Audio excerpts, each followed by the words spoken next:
ભાઈ ગોંડલની બજારમાંથી તમારે કોઈને બૂટ કે ચંપલ ન લેવા, બાકી મારી જેમ અફસોસ થાય તો એ હું કામ કહું એના માટે વ્લોગ છેલ્લે સુધી જુઓ. તો મિત્રો હવારમાં મને અને શ્રુતને થેલી પકડીને પ્રેમથી ગામમાં કાઢી નાખ્યા. એમ કીધું કે જાઓ હાંડિયા પુલ પર વસ્તુ દઈ આવો. યાર તમે અમને હું કુરિયર વાળા સમજી રાખ્યા.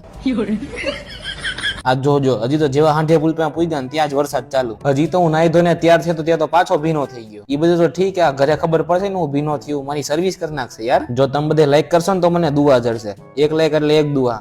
यार कर नाखो ना, હું સર્વિસ થી બચી જઈશ. कोई तरीका है भीख मांगने का? भीख तो हाथ जोड़ के मांगते. વરસાદના ભીના થી એમાં તો ભૂખ લાગી ગઈ એટલે મેં વિચાર્યું કે અધવચ્ચે ક્યાંક નાસ્તો કરી લઈ. આ જો મેં બે વસ્તુ મગવી લીધી છે.